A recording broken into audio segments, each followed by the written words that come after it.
Hello, everyone. Welcome, everyone in chat, and welcome to our special guest, BremSter. Now, I'm not, anyone who knows BremSter knows that one, he loves Hamilton, and two, he's a wonderful person with a very creative and thoughtful mind. BremSter began studying Sudoku roughly 14 months ago, and only 3 months after that, he started a YouTube channel where he solves other people's puzzles daily and also solves his own puzzles on the channel. He's been featured on CTC 6 times and has 44 puzzles on LMD and has gotten lots of plaudits. There's a range of difficulty of those puzzles too, so he's very experienced with setting. We all know him, and we're going to learn a lot more about him after these next 2 hours. Please welcome our guest, BremSter. Hi. Wow. This is very nerve-wracking for me. Well, don't worry. How are you doing today? It's very early here. So it's 7 a.m. on a Saturday morning for me. I'm Yeah. normally asleep at this point. So It's hard to get the times right. BremSter's in Australia uh, for anyone who doesn't know. yeah, the other side of the world. Yes, exactly. Um, All right, well, let's just jump into it. And I usually ask this question first. When did you first set a puzzle, and what was the first puzzle? Uh, okay, so, wow, my first puzzle is a bit of a story. So I first set a puzzle in June um, sorry, I'm seeing the lag because I'm in Australia, so I'm going to change my view. Um, I first set a puzzle in June last year, and that was actually caused by watching the Clover and Zeta Math setting videos on the CTC. Hmm. I'd been thinking about it for a while and going, there is absolutely no way I could do that. Right. And the Clover video made me think, "Oh, maybe I could, but the ideas I've got are a little bit out there." And then the Zetamath one where he just said, do what your ideas are. Don't worry about Right. doing anything normal. I I said, okay, resonated I'm with going to give Seta's this a video as try. well. Yeah, it was Yeah. good. I said, I'm going to give this a try. And my first puzzle was a puzzle called Psycho Killer 2 because I had no idea what I was doing. Because the first Psycho Killer I did was a proof of concept and not worth putting out. Right. So Psycho Killer 2, that's the first one. That's Yeah, actually the proof of this is concept. the first one, 6 by 6, Yeah, sort of an the six example by six. puzzle. That was the proof of concept, and it's a bad puzzle. Oh, It's a okay. very bad puzzle. Um, it doesn't have good flow or anything, and I'll talk about that Right. later. But Psycho Killer 2, which was the first puzzle I put up, um, Here, we'll get it up. was actually 100% rated on Logic Masters Germany for about 6 months Wow. and blew my mind. It was like, At, is at a, this at what a it's like? three-star difficulty as well. That's Yeah. very, very impressive. And it wasn't until I actually released a solve video for it and it got a little bit more attention that its rating dropped to, I think it's 97 at the moment. Yeah, it's Um, 97. and that kind of blew my mind as to, is this what it's like to set puzzles? And of course, I couldn't follow that up Yeah, ever. But setting the bar really high I at first. Yeah, it's okay. I don't mind. I actually don't put I put stock in ratings, but only because other people will judge whether they want to look at something by ratings. I think some of the best puzzles I've ever set are badly rated. And I Yeah, think some of the best puzzles I've ever solved are badly rated, but I'll get into that later, I'm sure. sure. So this was the first puzzle I ever set with a very weird rule set that Hmm. Cracking the Cryptic actually responded to me and said, we're not going to feature this, it's too complex. Really? So yeah, this was my first puzzle, and then I stepped back a lot and did some easier stuff afterwards. And actually, a few days ago, I set my another Psycho Killer puzzle, which will be coming out in a future pack. So Ooh. expect that next month. When But you that was when you my said first puzzle. yeah, when you said it, did it take you a while to set that Psycho Killer too? Actually, it took me about 4 hours. Hmm. Because Impressive. I'd had the ideas stewing in my head. And the way I often will come up with ideas, the break in for this puzzle, I set in bed without actually having a grid or anything in front of me. Nice. I do a lot of visualization in the dark. Right. So I will often, I can't follow chat, sorry guys. Um, It's okay. Wait, I, don't worry.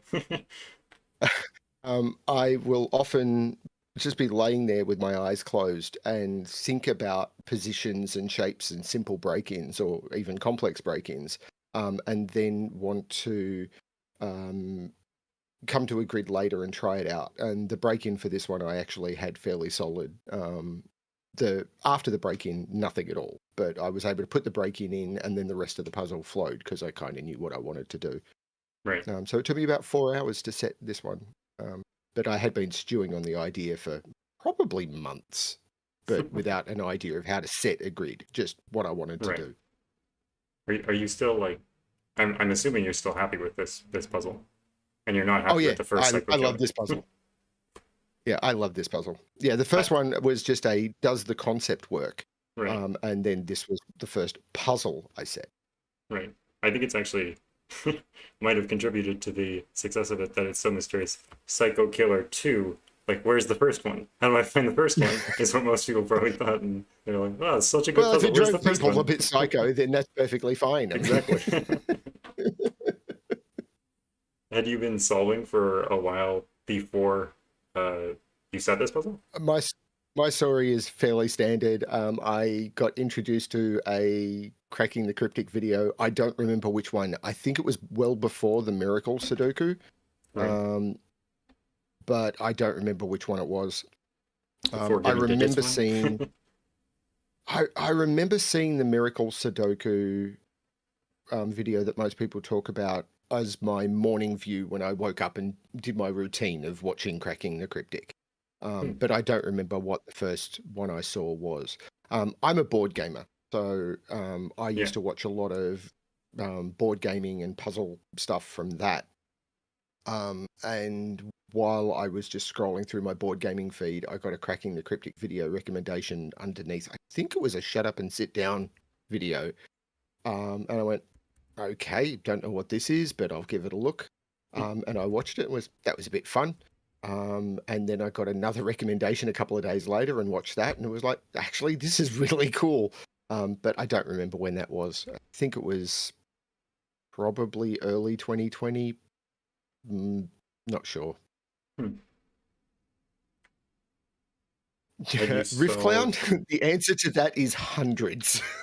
I have solved hundreds of killer puzzles in the last 3 months, had you solved many of them on camera. any Sudoku or variant Sudoku before you watched Cracking the Cryptic? You said you were a puzzle person No, before that even. No? I'd done some Sudoku, but not much. I Right. may have solved a simple killer from like an app or something, but Right. not really. Yeah. No, I was more a riddle escape room kind of guy. Right. Those are fun too. Yeah. Those are a lot of fun. Hmm. Although I suck at riddles so much. Uh,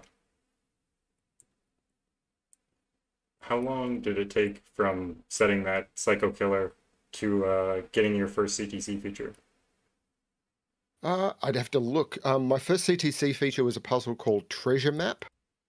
Treasure Map was put on LMD in just looking 23rd of August, and I think it was featured about 3 weeks after that. Yeah, I think Um, you're right. so what was that? August, September or September, something was the feature date or something like that. so September about 3 or 4 5th. months. Yeah, Um, 3 or 4 months. and this was part of. I tend to find something that interests me in Sudoku and then explore it. And I Yeah. explore it until I'm kind of comfortable with my exploration, and then I'll find something else. Um, and anyone who knows me knows at the moment that I'm currently exploring parity a lot, even though I'm solving a lot of killer stuff. Um, but the first thing I explored was diagonal. And this was, I Right. think, the third or fourth puzzle in my fourth, third, something in my diagonal exploration series, um, where I was just sticking arrows on diagonals and seeing what I came up with that was fun. And I had an end concept to this in mind, and which is, I think, one of the puzzles that has caused me the most stress in my life. Um, and I think two puzzles from this series got featured. This and A Walk in the Black Forest, which was Yeah, yeah. the German Whispers one. Yeah. Bring that up too. I actually noticed that when I watched back your the Solve of Treasure map, Mark says that he was so surprised to look at the spreadsheet and notice that you hadn't been featured before. So Yeah, was there some reason that you hadn't been featured and Mark even knew who you were and looked to see if you were featured I've no before? idea. So it Hmm, was the second puzzle I ever submitted to them. right. The first submission being Psycho Killer, um, and Psycho Killer 2. And then I got a whole bunch of people apparently recommended Psycho Killer 3. And I actually got an email from them Hmm. before my first feature saying, you submitted Psycho Killer 2. We've had a lot of recommendations for both Psycho Killer 2 and Psycho Killer 3, but it's too complex for the channel. I think they do it today. They should go back and do it because like yeah, they should. Well, I'll email them today and tell them to go back and do Psycho Killer 2 because it's not 3 too is better. complex now. Yeah. 3 is better? 3 is a Okay. better puzzle. Okay. 3 is a much better puzzle. 2 is an easier introduction to the concept. 3 is a better puzzle. And the one I've And, just said is even better again, but hard. and everyone in chat also do the same thing. And then we'll see if we can get a feature.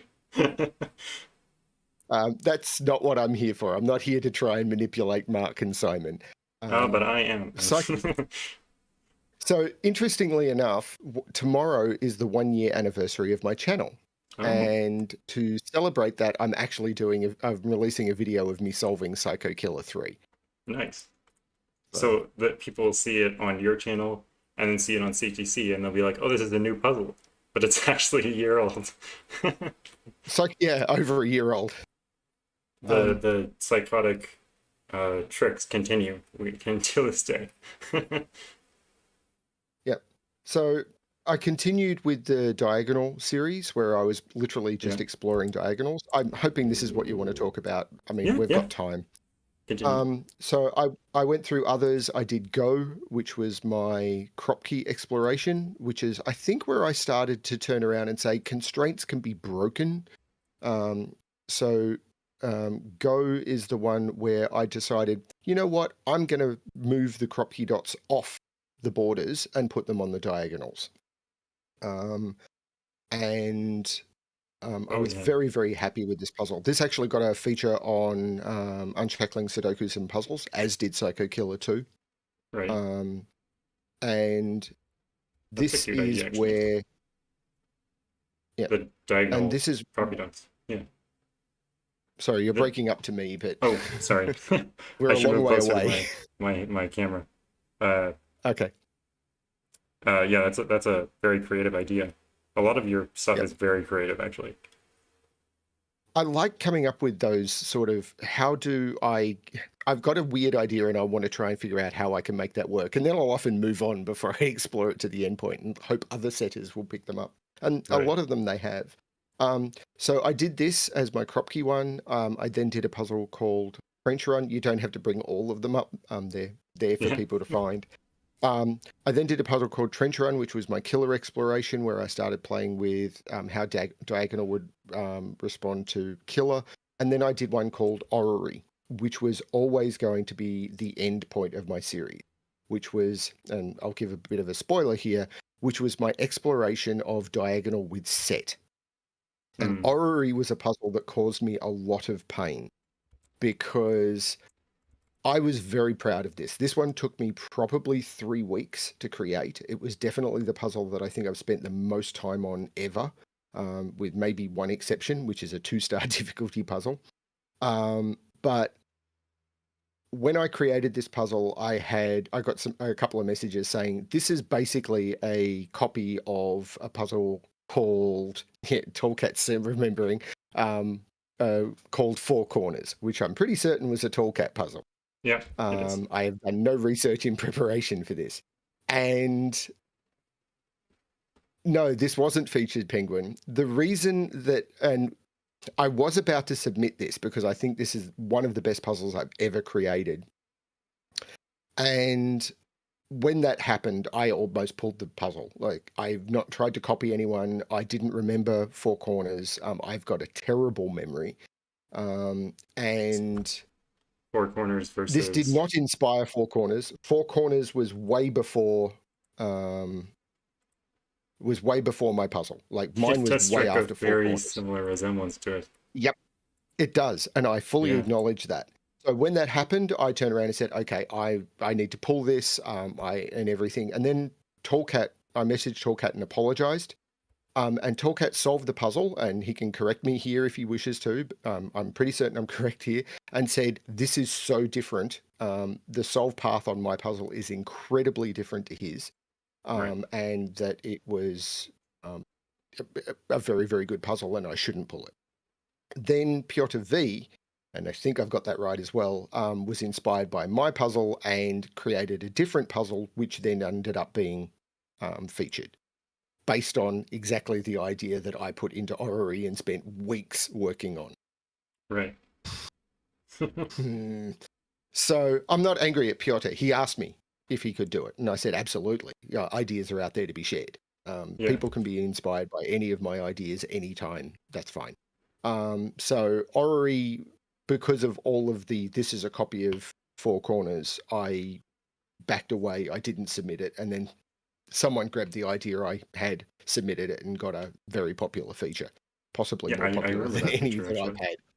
Yeah. So, so this is possibly the puzzle that's caused me the most pain, except maybe Rainbow Springs, but we'll get into that one later, maybe. Okay. I seem to make controversial puzzles. I'm an Australian. That may be something to do with it. Could be.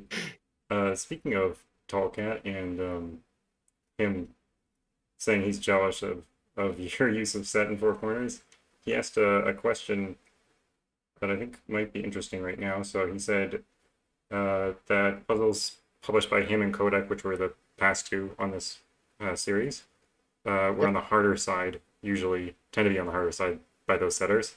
And you tend to set uh, like a very wide range and more moderately difficult range of hmm puzzles. Is there a reason why you've leaned towards more moderately difficult, and how have you approached your more difficult puzzles differently than your usual fare?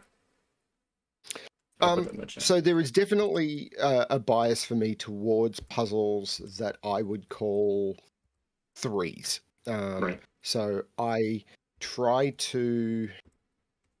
I'm not a fan. Anyone who knows me will know I am absolutely not a fan of the current difficulty rating system we have in. Again, I come from board gaming, and this could be a very long rant. So buckle up or stop me. um, Go ahead. the the current rating system we have is based on several concepts where we've established this 1 to 5 difficulty rating many years ago, and the hobby has evolved since then. And Yeah. we had a similar thing in board gaming where people would rate their board games as, is this a 1 to 5 star difficulty board game? The problem is that doesn't incorporate everything at all. It's the same as playtime in board game. How do you, if we were to do the same for how long does a puzzle take to solve, the answer is how long is a piece of string. Yes. Depends on the solver. And for this, I've wanted to try and change the way we rate difficulty. Now, when I come to a puzzle to set it, so let's try and focus on the question first, Yeah. because I will often digress like mad. Um, when I come to set a puzzle, my focus is often when I'm trying to solve a puzzle, I tend to enjoy puzzles that I can solve in 30 to 45 minutes.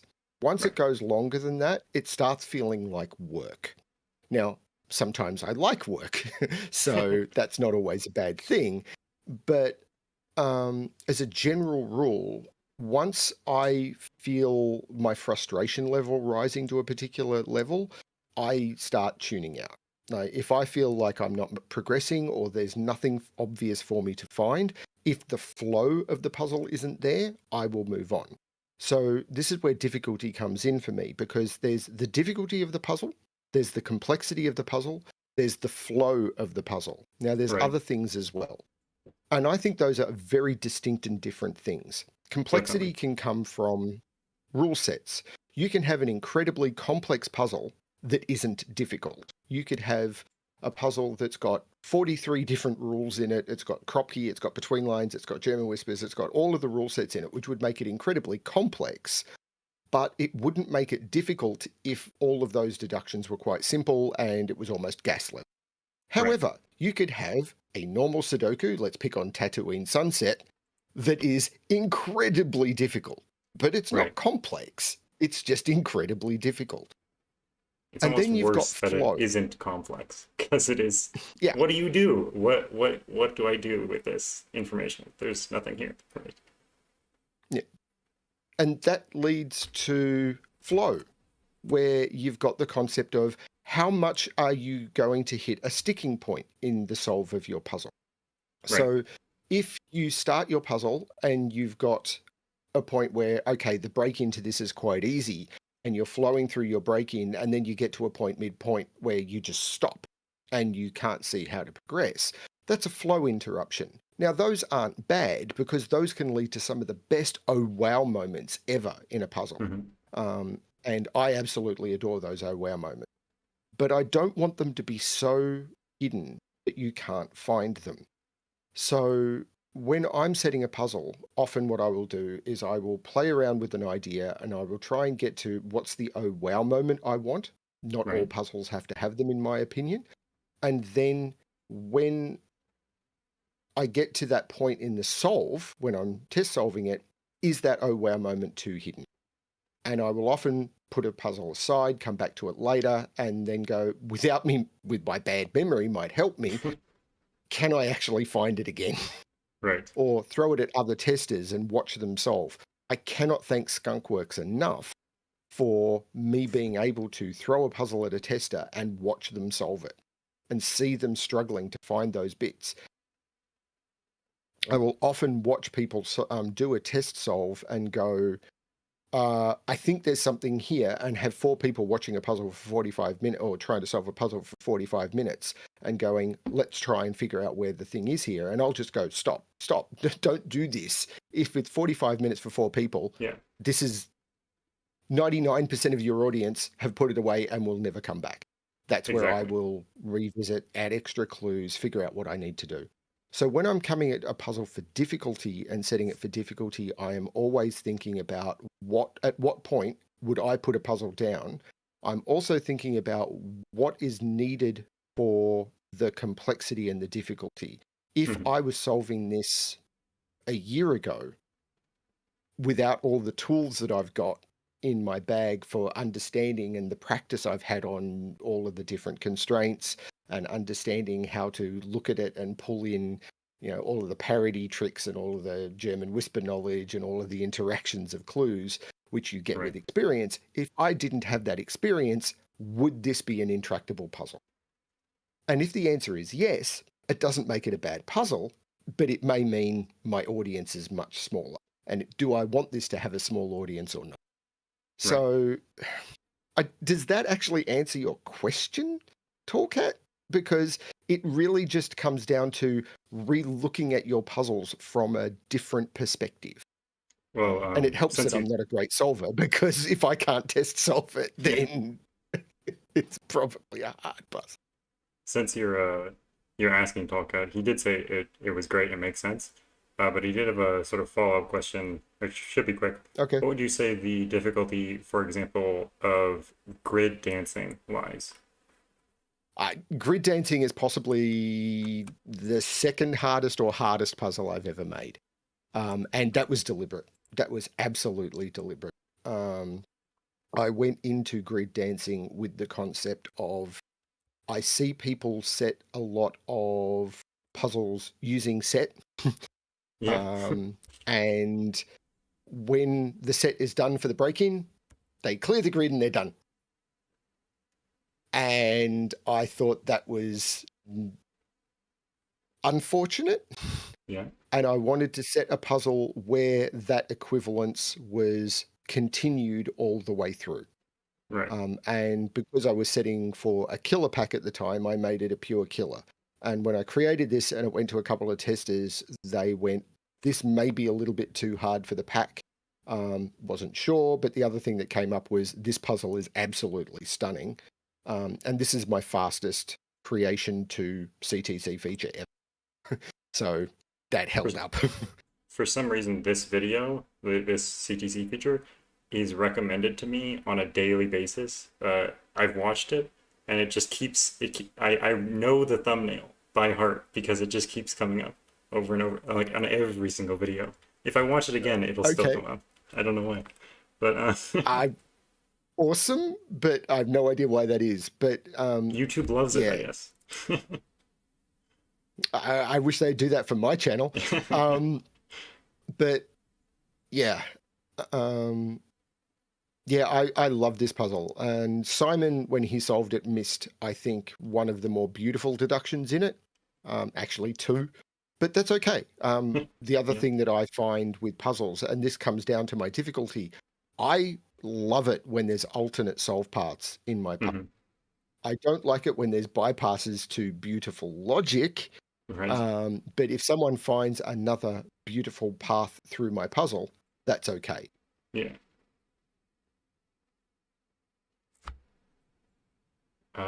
So you mentioned Skunk Works at some point. What is hmm it? How did you get involved with it? And what does it mean for you today? Um, Skunkworks is kind of my home right now. So what is Skunkworks? Riff could explain this one better. Skunkworks is a Discord server, or Sudoku Skunkworks is a Discord server where a bunch of Sudoku creators or puzzle creators get together and can collaborate on creating better puzzles, basically. That's the only way I can explain it. We For me, I've got my own little corner of the Skunk Works where I can do all of the stuff related to my channel. So Right. the creation and the curation of the packs. We do a lot of puzzle creation for the packs there. So someone will have an idea for a puzzle for the pack. They will jump into a channel on the Skunk Works and they'll say, I'm creating the puzzle, or here's the puzzle I've created. A bunch of us will jump in and do a collaborative solve. Um, I'm not as heavily involved in some of the other aspects of Skunkworks that is there because I've got a channel to run and that takes a lot of time. Yeah. Oh my lord, a lot of time. But and that's a bit of a it's a bit of a sad thing for me. But I've there's only so many hours in a day, and I have a full time job, Right. and Hamilton to see a lot. But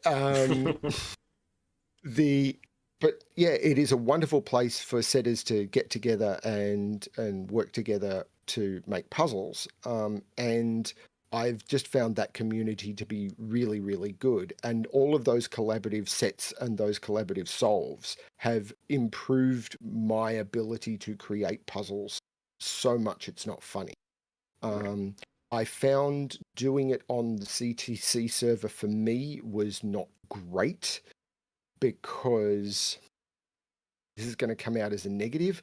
At one point, I feel that maybe I annoyed someone within the CTC community by having my own channel. I think that's gone. But at one point, when I was posting puzzles to testing, I was getting those puzzles removed and Oh. messages saying, you're not supposed to self promote here. And all I was doing was posting puzzles to testing. And it was like, I don't know what's going on. So I just stepped away. Hmm. And that was there's no malice there. There's no, like, I'm not angry at anyone, but I just didn't want to cause any concern. So Skunkworks was a great place for me to come together and do good work. I'm not feeling that anymore. Like, I don't know what changed. I don't know what caused that. It may have been me. I suffer from crippling social anxiety. So a bad comment to me can cause me a lot of problems. But I don't know why the puzzles got removed. I don't know how that happened. But yeah, whatever. Hmm. Moving on. Yeah, moving on. So We don't have to talk about it was a good place for me to go as a safe space. it. Right. And the guys there have been phenomenal. Yeah, I agree. I, Oh, okay. I see people talking about my thumbnails. Okay. yeah, thumbnail game on point.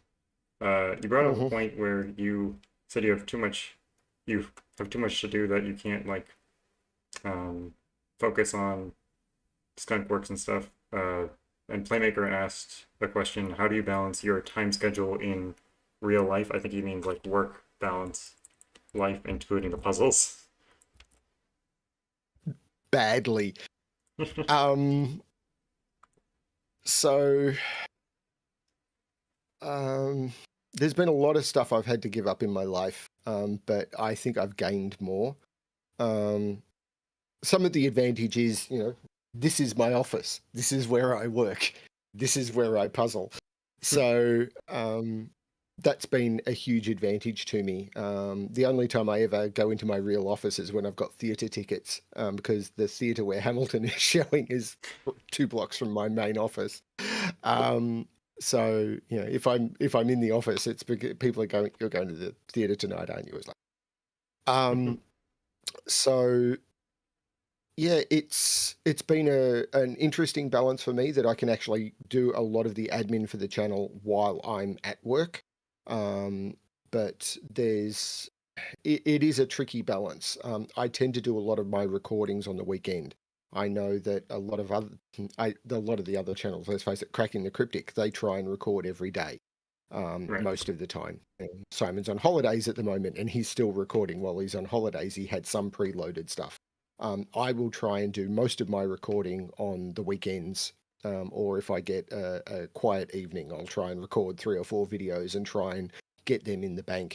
I think I've recorded up until Wednesday already, and they're just sitting there. And that makes it hard when people come to me saying, "Oh, we're doing this thing in 2 days. Can you announce it?" It's like, not really, um, because yeah, it's Yeah. I've got all of my videos preloaded, because I just need to. That's the way I manage this. Um, and there's some downsides to that, but I think the upsides far outweigh them. Yeah, for sure.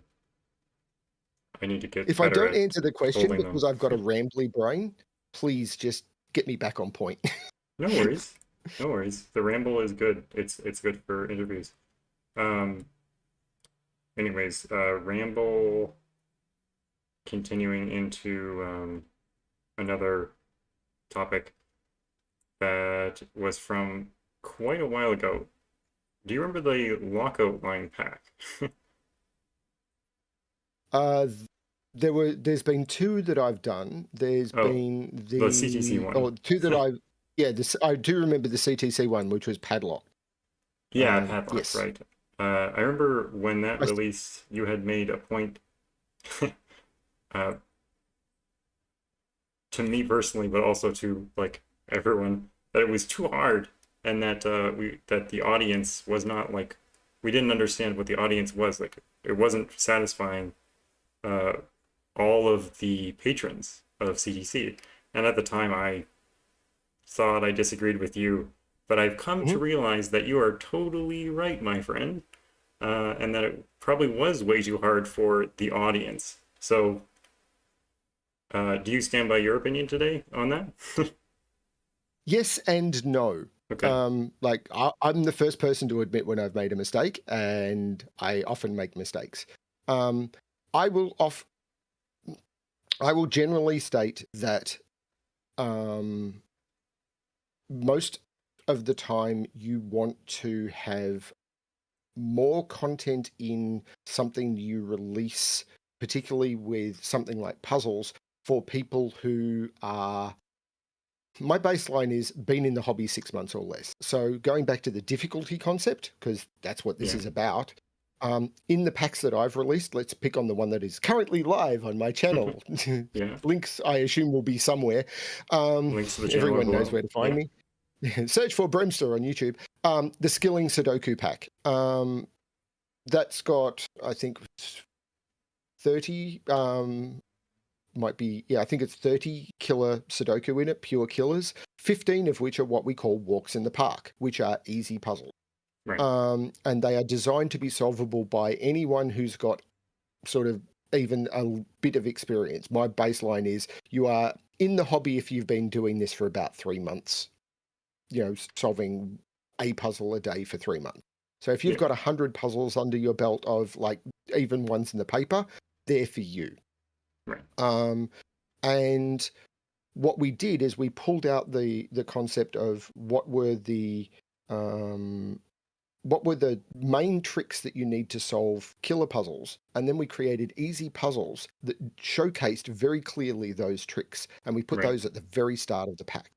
So if the padlocked pack had a couple of things at the very, very start, which were, here is a absolute almost gas level walk in the park that teaches you some of the fundamental tricks of how lockout lines work, and then rolls through to some absolutely brutal puzzles, you would have been fine.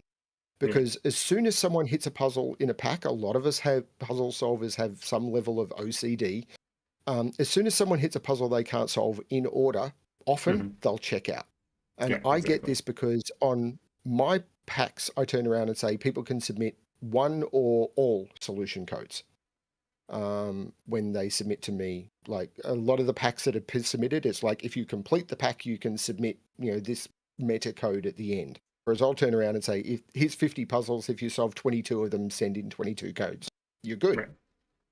People will often submit in order up to the Right. point where they stopped and they're done. They never skip.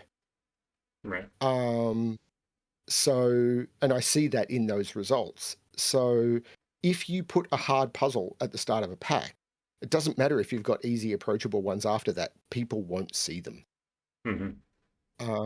So that's where I think that went wrong. I have no problem with hard puzzles. I'm the absolute idiot who put amphitheater at the end of the um, polarizing Sudoku pack. That should never have been released. Um, yeah. So that's where I think that went wrong. Needed some more approachable puzzles front loaded in the pack, and then you could have done whatever you wanted at the end of it. I mean, for some reason, this is bringing back a memory of mine, uh, where I was marking final exams for a physics course in third year. And this physics exam started with some very brutal questions. And in the last page, it literally said, write down the formula for this, write down the formula for this, write down the formula for this. So it was like 3 free marks on the last page. Do you know how many students got those three marks? About 10%, because no one made it to the last page. They were working through in order for the questions, and then they didn't make it to the last page, and they lost 10, like 3 out of 15 marks on the test that they should have gotten. It should have just been on the front of the page of the test. And that's the same thing for Sudoku packs or even puzzles. If you're going to put a really hard step, don't put it in the very start of the puzzle, or at least if it's supposed to be an easy puzzle, don't make the hardest step at the start, because then no one's going to solve any of it. Now, I would say that in a test situation, maybe that's actually a good lesson for people to learn.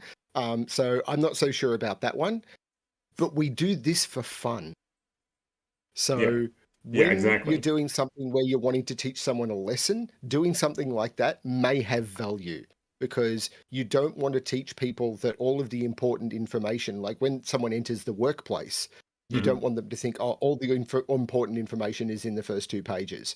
I Right. want people when they're reading my change briefs or whatever to actually know that there is Yeah, important information all the way through this document. However, we do this for fun. exactly. We're not hiding stuff here. Well, I did in Save the Galaxy, but that's another story.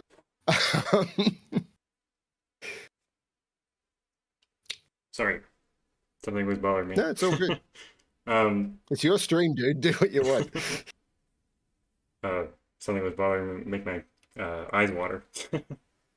So I need to deal with that.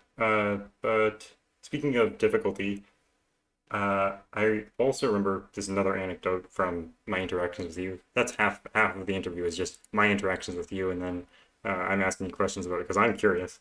Uh, It's okay. when you did a video I have a on lot of opinions, and they're often my, wrong. yeah, me too, me too. My attempt at an easier SL puzzle, which turned out to be way too hard. Still, I redid that one so that it was easier. And I also think I missed a clue, which was completely unacceptable on my hand. But I saw someone in the comments, actually more than one comment, complaining that they didn't want to see S cells on your channel, and they didn't want to see these weird puzzles. They wanted normal, standard puzzles, and I don't think I've ever seen that opinion anywhere else. So I'm just wondering, what do you think of that? Is that like a vocal minority, or is that? So there's definitely an audience for my channel and for how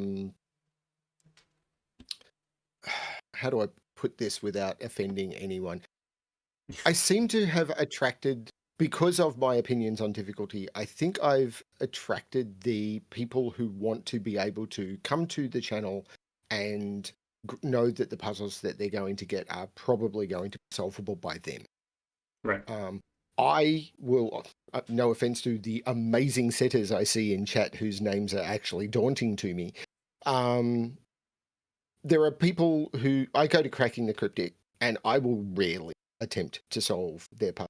I mean, mostly now because if a puzzle has been featured on CTC, no one's going to watch me attempt to solve it because why would you? And most of the things I solve now are for my channel because time. But I just find most of what they do, not all, but most of what they do is beyond me. There are a lot of the stuff that Simon does, I just look at and feel I'm drooling into a cup. It's he's just an amazing a solver, Yeah, and absolutely. it just blows my mind. It's probably not true anymore. I think I've gotten a lot better over the last 6 months, but even still, I enjoy watching him solve. Um, the Sorry, I'm really getting lost on this one a bit. No worries.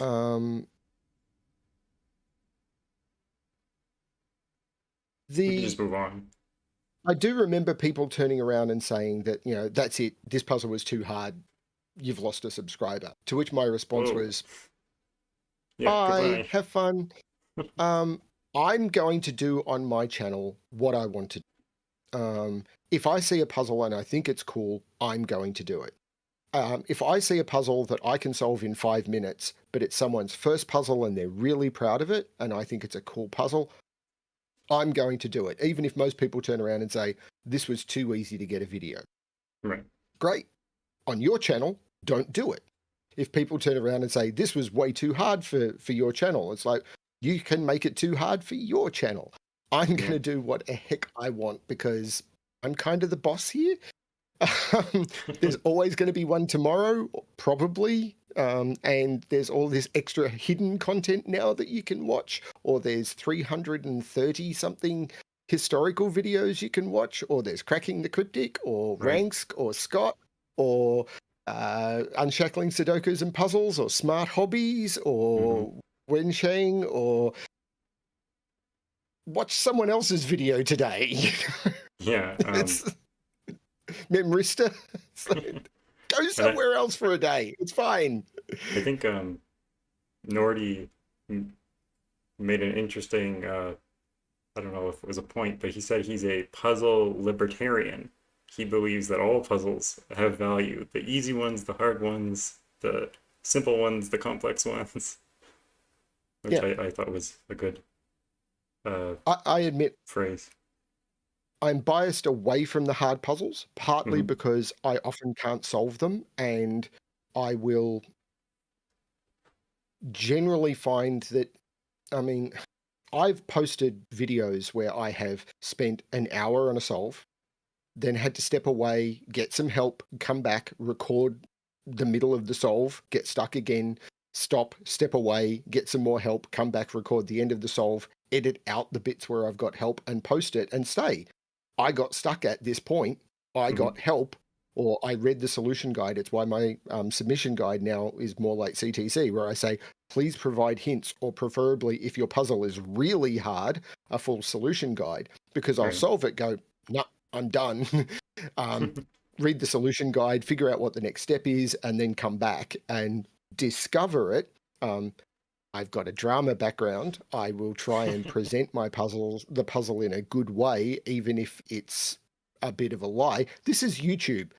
Yeah. People aren't always honest on the internet, people. Oh, Um, yeah.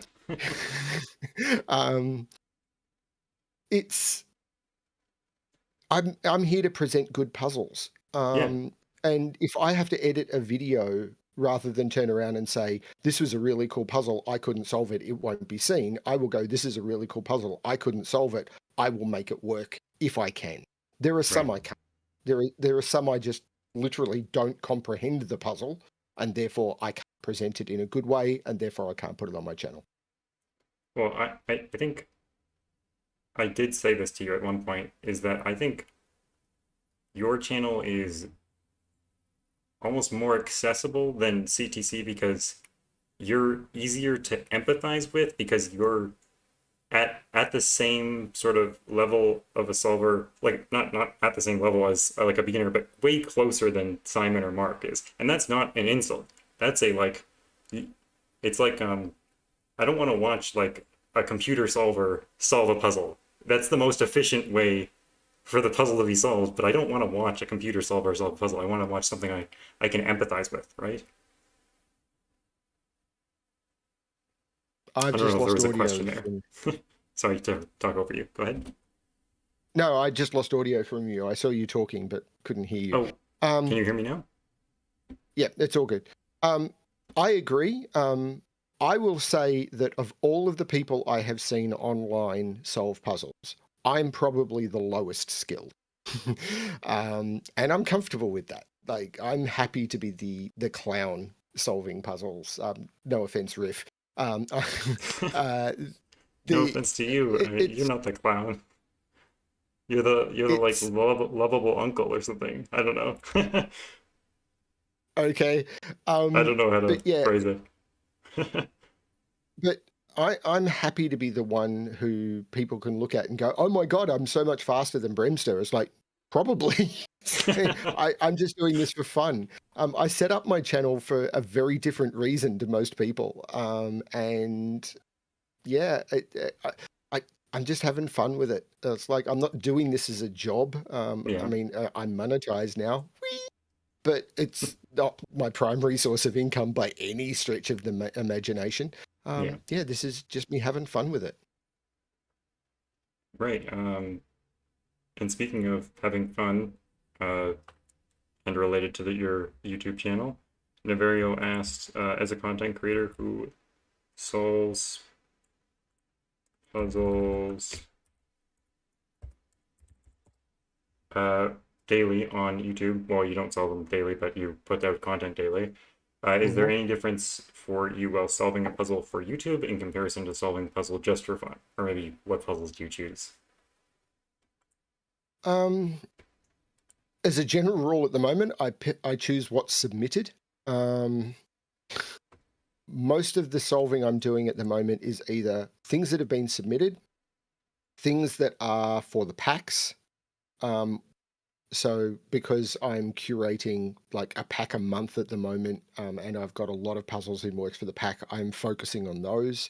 Um, my own stuff, and the special features that I'm doing. I recently did the Race to 37 as an unlisted playlist on my channel. Um, and all of that sort of stuff. So I'm mostly focusing on those. So I'm not doing a lot of recreational solving. The I remember hearing when Mark and Simon said that about 2 years ago or 18 months ago. I was like, oh, how horrible for them. I get it now. um, the other thing that I do try and continue to solve, and I'm not meaning to offend anyone here, because I've pretty much stopped doing testing or LMD solves or anything. And I feel a bit guilty about that because I still ask people, like, please test my puzzle, but I don't do a lot of reciprocation on that. Yeah, And I'm hoping people sort of understand and are a bit forgiving about that one.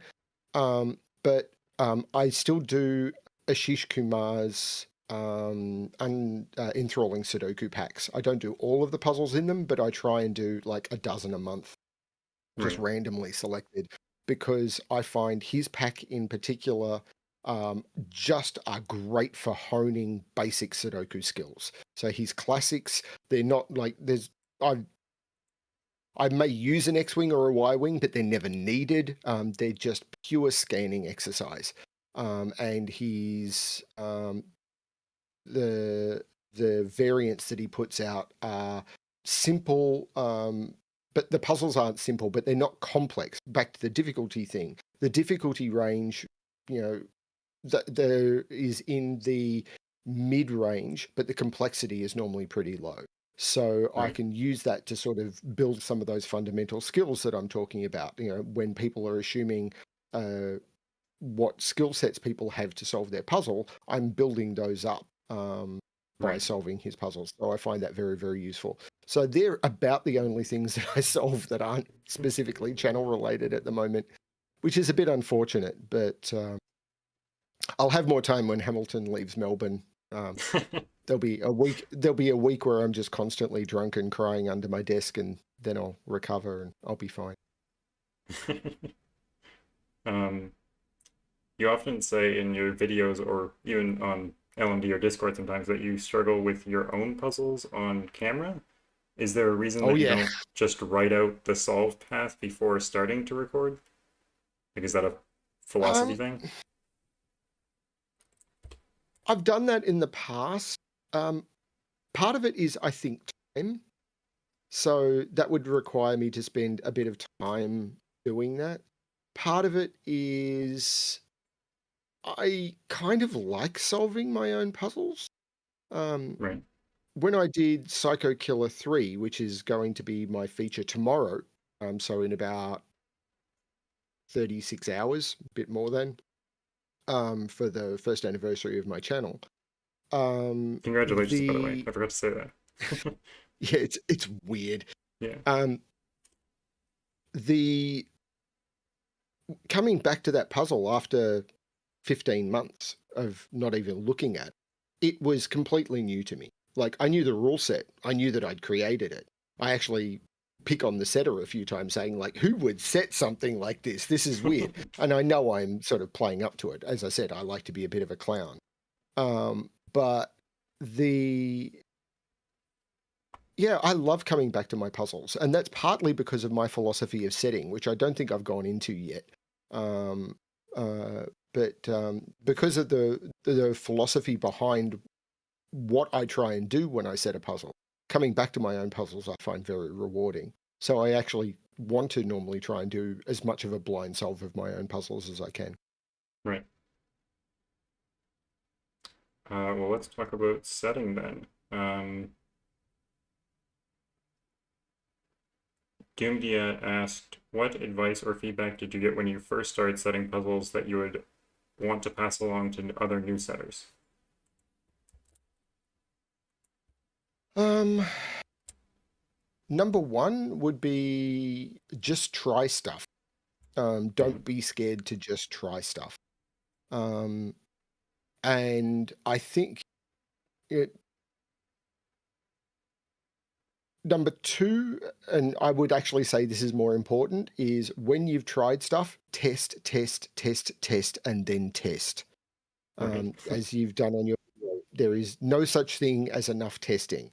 Um, and then I would say be comfortable with, I mean, I don't follow this one myself, but be comfortable with a puzzle before you publish it. Mhm.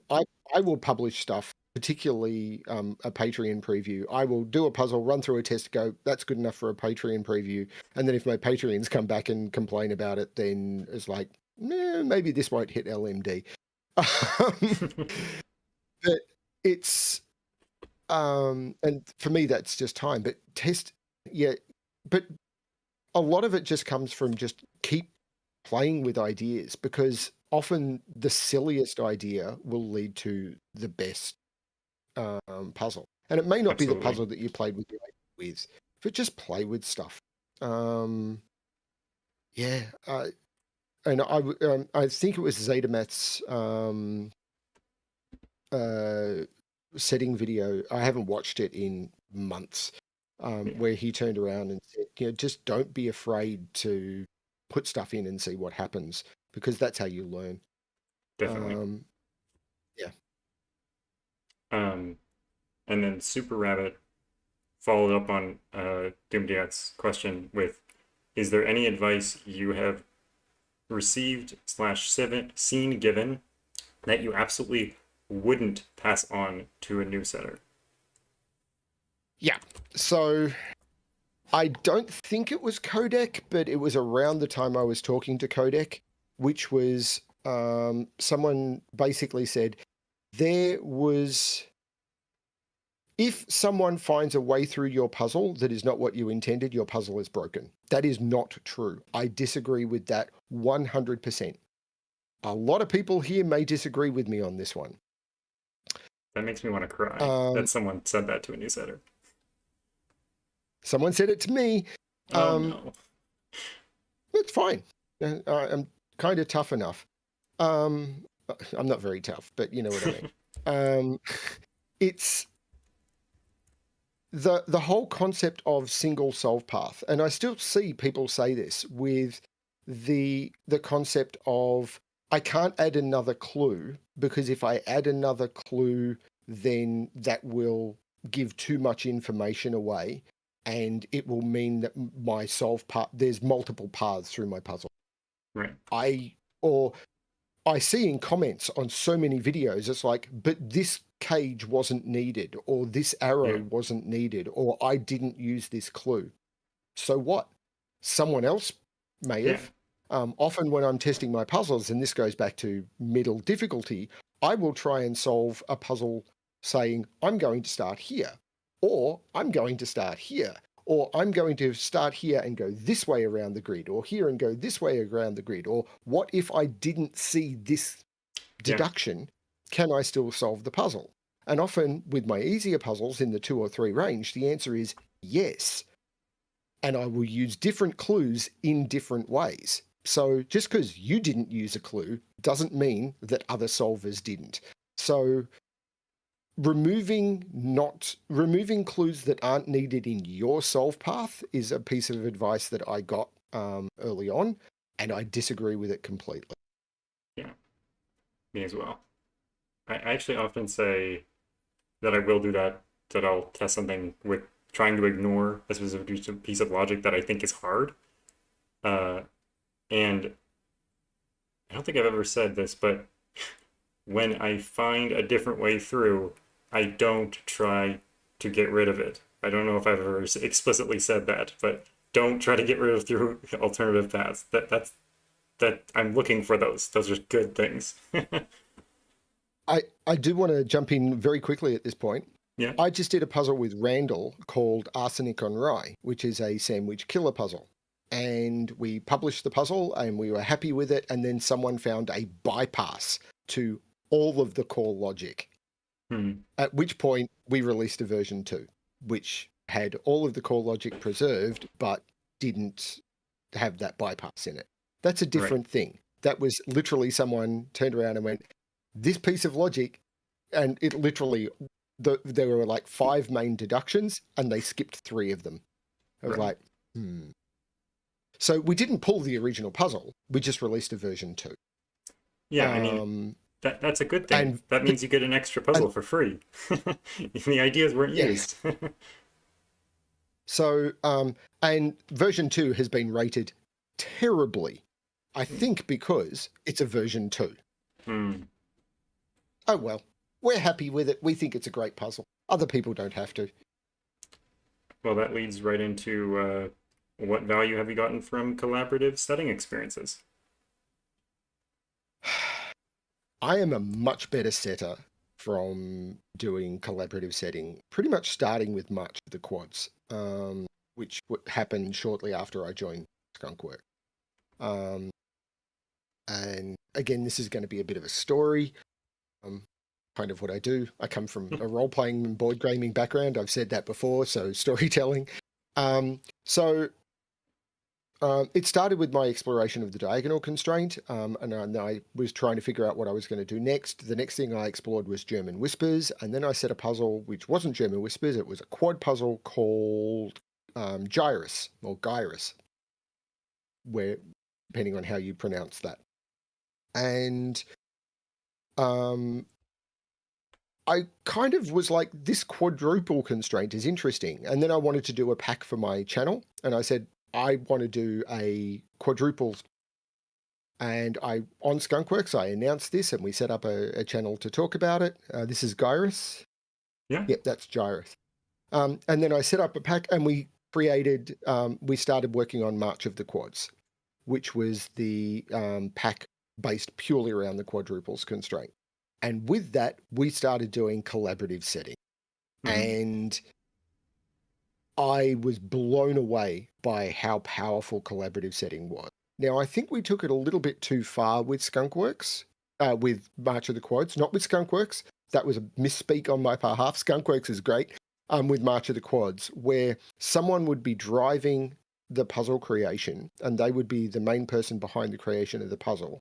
But if someone was making a puzzle and one or two people jumped in and said, actually, if you change this 2 to a 3 or something like that, and at that point we said, well, someone helped with this, so it becomes a Skunk Works puzzle rather than a BremSter puzzle. And most of the puzzles in that pack are attributed to Skunk Works rather than the person who actually was inspired behind the puzzle. That was a Mhm. mistake, and we've fixed that more moving forward. So there's a lot more puzzles in polarizing Sudoku that will say BremSter and Skunk Works if it is mostly my idea and some help from other people, Right. or even if it's just a couple of ideas and help, it's just a BremSter puzzle. But there was some help, and we fully acknowledge that the collaborative team, we've just done that for everyone. Right. Everyone has generally got some help or feedback from everyone else. I think that has been better for us to be able to acknowledge the work that we've all done. I could be wrong about that. That's just my personal opinion. But I think it's good. the collaborative setting experience of being able to sit in a channel, bring up F puzzles and start setting, and we all set in very different ways, has been absolutely amazing. Right. And even better is the collaborative testing. I've got a puzzle idea. I don't think it's very good yet. Here is my idea. And then other people turning around and going, yeah, your break in is solid, the mid thing falls apart. What if we tried this? And then Right. getting that happening and sort of hearing where people think the direction could go and then stepping back and then doing it on your own again. That has been stunning. I think pretty much everyone who has been involved in that in the Skunk Works, I've watched them develop as a setter so much over the last 4 or 5 years. Um, yeah, it's been great. Yeah, I mean, I didn't even think about this, but whenever I solve a new setter's puzzle, like if they're like, "This is my first Sudoku," and they put it in the testing, and then I solve it on like a voice chat, I usually, if I like it, I won't really do anything with this. But if I don't like it, I won't just say, "Oh, I don't like this. I don't want to do it anymore." I'll usually say like, "Oh, maybe you could do this instead. Like, this might be a good way to like mix it around a little bit." And then that doesn't make them think, "Oh, everyone hates my puzzles and I should just quit." It makes them think, "Oh, that's a great idea. I love that idea. I'm going to continue with this and do this, like, continue with it." And I think that's much better response to not enjoying a first puzzle uh, than just saying that you didn't like it or saying why you didn't like it, even. And that's sort of the same idea as the collaborative setting, but it's probably just valuable for everyone, right? To just have Hmm. people say, well, what if you did this during your setting, right? I think that's great. I've had a few people who've said this is my first puzzle and I want to submit it to your channel because maybe a little less daunting or just a little easier to get through the submission process than someone like cracking the cryptic. Right. Um, and for me, it's like if this is a 10-minute solved puzzle, that's not an exclusion. That's not very good. That's not an exclusion for me, particularly if it's someone's first puzzle. But I will often provide that feedback of this is a grid where you've put in all of the constraints because you're trying to say, look, I understand all these constraints and there's all of these tools. Step back from that and back to what advice would I offer to a new setter? This is nothing that was offered to me, but I try and do this with the packs and I still try and recommend this to people. Grab a concept and hone in on it. When we've Yeah. done much of the quads and polarizing Sudoku, and we're doing it again with the killer pack that's about to come out, I want people to focus on the main constraint and one other. Yeah. don't try and go too nuts, because there's a lot of beauty to be found in, for example, the one that's coming out, Caging Constraints, killer plus something else. Now, I'm not excluding people from doing killer plus diagonal plus Kropki, but I want people to try and start with the concept of killer and one other constraint, Right. because exploring those and taking that to a logical end will mean that solvers aren't going to get overwhelmed, and you'll be able to explore those interactions in a beautiful way. And when you do want to, for your own personal stuff, put all of that together, you'll be able to do that outside the scope of the pack. And I've seen Right. some beautiful quad and polarity puzzles come out of the setters who were involved with, or people who've solved those March of the Quads and polarizing Sudoku, because of the stuff that they've got from just seeing those ideas focused in on. And that's what I try and do with my packs, sort of focus in on how do we explore specific logic bits to the point where people then can then go away and run wild. And when you're Hmm. first setting, focus in on something. Don't try and do it all at once. Rather than Yeah. fit everything into one puzzle, try and do more puzzles to explore more ideas. And I'm actually going to, while I'm thinking about it, this is a fundamental thing I do with my puzzles, is I will try and have one or two ideas and then have that idea central to the puzzle. So in a lot of my puzzles, you will find that when you find a break-in idea, that idea will be used again in the same puzzle, often 3 or Right. 4 times. So, because what I'm trying to do is hone in on and reinforce a lesson. I'm a board game teacher. That's what I do. I will be going to PAX in a month, and I will be teaching board games to people. I hope I can still do it, having not played a game in 3 years because of COVID. But what I'm hoping to do with all of that is to say, here is a lesson that is maybe not so obvious. How do I teach that in puzzle form? Right. Yeah. And because of that, I will often reuse the same idea over and over in a puzzle to try and reiterate it. Yeah. I mean, Yeah, sorry. in the new video that's on this channel, the BremSter's channel, me, um, I set like an easier puzzle, and I just wanted to get one idea sort of across, well, two ideas really. One, that if you have if you have a cage that is double one of the digits, you can't put that digit in the cage because then you'll have Hmm. to repeat the digit. That was one idea. That's a very simple idea. That's one thing I was hoping to do. And the other idea was, if you see a combination of the cage in a row or column, you can't have that combination. And those were the only two things I tried to do with the puzzle. Yep. And yeah, that's basically it. So if you want to set something that people are actually going to be able to solve regardless of their level, focus in on one or two ideas that are pretty simple and just do that repeatedly, because once they spot it once, they're going to spot it again, and they're going to spot it again and again, and it's going to feel much more natural. Yep. And the important thing from that is they'll go away from that puzzle and they will remember that Yeah. concept, particularly if you use it in an easy way in puzzle 1, and then you use it in a slightly more complex way in puzzle 3. So you introduce idea 1 in a very easy way in puzzle 1, idea 2 in a very easy way in puzzle 2, and then you introduce both of those ideas in a slightly more complex way in puzzle 3. By the end of that, they've got it locked in. And Right. from that point on, you call that assumed knowledge, the same way Mhm. as any lesson plan. But you're doing it in puzzle form and they're having fun doing it. So by the time they get into, in my packs, the scenic hikes, the middle difficulty stuff, you don't have to worry about those assumed knowledge. If they've done the walks, they understand the concept of, you can't have a 3 in a 6 cage, 2 Yeah, cell 6 cage. It's not going to work. exactly. And just Yeah. with your scenic height there and the gyrus before, I really need to ask this before I forget. How do you come up Yep. with your puzzle names? Uh, Often I will look at a grid at the end and just go,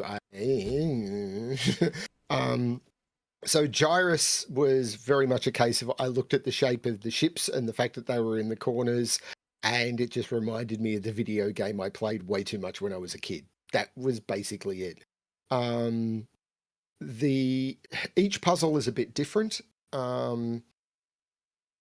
mean, you could pick on any puzzle and I could try and come up with the name. Most of it is what does this look like from a Rorschach perspective? Okay, yeah, fair enough. Um, what is the most BremSter puzzle that you've made? What puzzle sort of encapsulates the essence of your setting style? Wow. Uh, wow. That is not an easy question to answer. Um,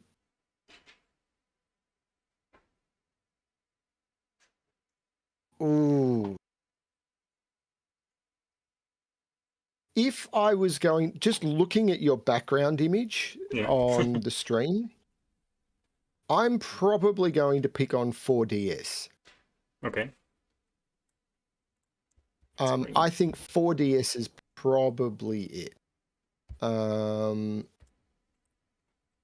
I don't think it is. I know there's another question coming up, which I'll mention another puzzle, but I think this one might be the one. I could be wrong. This is one of my harder puzzles, but this was basically me turning around and doing what I normally do, which is how do I use stuff in a weird way to do something a little bit. That's what I like to do. Yeah. And if I can, no, the morning I set this puzzle, I will remember very, very clearly because the idea I had for this one was, again, spoilers, wanting to play around with the offset sets Hmm. using the lines to make those sets. Right. Spoiler for the break-in for anyone who hasn't solved it. Simon solved it and figured it out pretty quickly, and that's all fine. And I remember playing with this puzzle over and over and over and over and breaking it for about 3 hours, using Ranks Solver to help Hmm. me because it's a wonderful tool. I probably overuse it when I'm setting, but it's a wonderful thing when making easy puzzles, and then you sort of over test to make it up. Yeah. And then I realized that I could completely simplify the thing by when I'm setting the puzzle, make all of those set lines just 9 cell long Renban lines. Hmm. And it literally took me 2 hours to realize that was the thing. And as soon as I did that, it took me almost no time to make this puzzle at all because I knew what I wanted to do. I just kept breaking it because I couldn't position anything in a real way because I'd have to make a slight change and then spend 40 minutes testing it because I'm not a fast solver, then make a slight change and then spend 40 minutes. And as soon as I realized that those were actually 9 cell long Renban lines, everything fell into place because I knew what my concept was. That's Right. sort of the heart of BremSter setting is not actually realizing the incredibly obvious thing that I was playing with, but having the grid where, yeah, even those consecutive dots that are on the intersections that only work in one direction because it's on the lines, those consecutive dots between cells or on lines, that's a very BremSter thing. Like I need something to break it open. And there's redundant clues. There's a lot of redundant clues in this puzzle.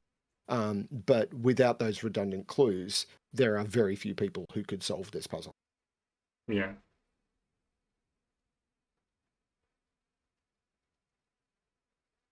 Yeah, I think everyone agrees it's a very BremSter puzzle. Mm. Um, Now to sort of juxtapose versus your, though I feel like well, the most BremSter puzzle is probably one that you're most proud of as well. Well, actually, is there a puzzle that you're most proud of? Yeah, that's a good question. Uh, the fact that I haven't posted most of my stuff to LMD is making this a little tricky. I should have brought up my puzzle list. Um, hmm. There's definitely ones I'm less proud of. Give me a second here. Puzzle.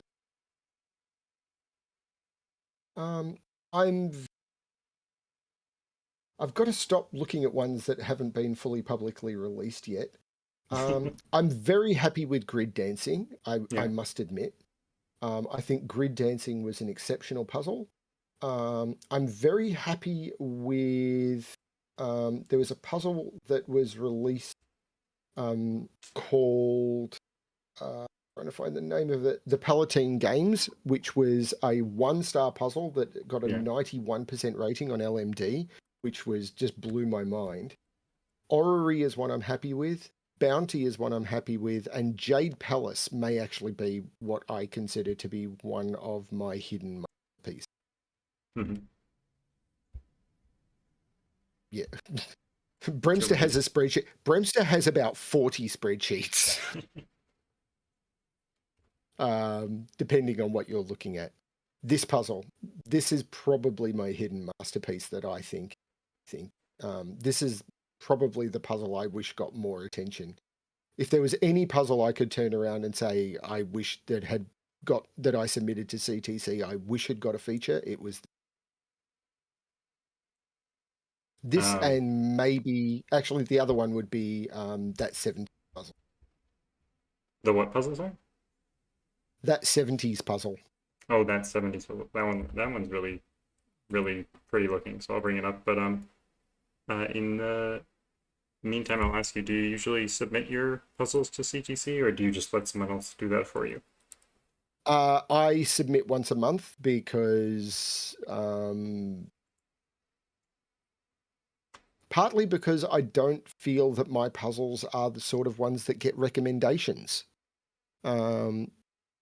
Puzzles get recommendation, like most of my ratings on LMD are not great. I mean, they're not terrible, but I've got a lot of puzzles that are under 80%, under 90%.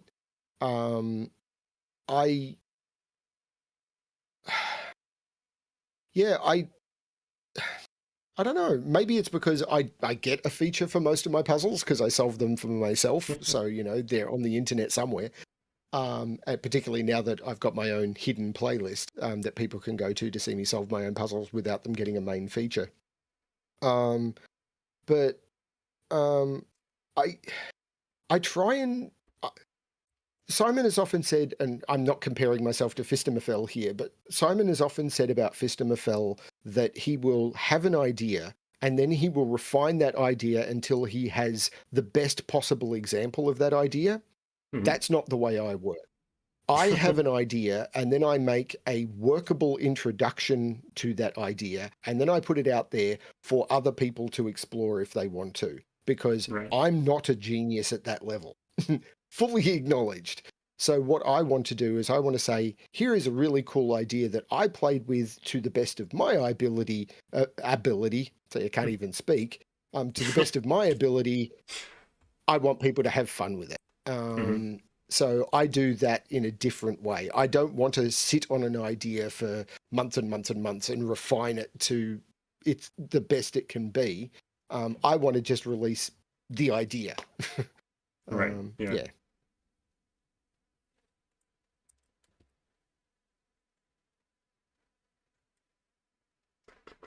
could have done with more sleep last night. That's okay. You're doing great. Um, well, I'll ask this Turgan's question because it's kind of related to what you were just talking about. When crafting a puzzle, do you try to come up with interactions you've never seen before, or focus on setups and in iterations that are unique, even if deductions might not be reinventing the wheel?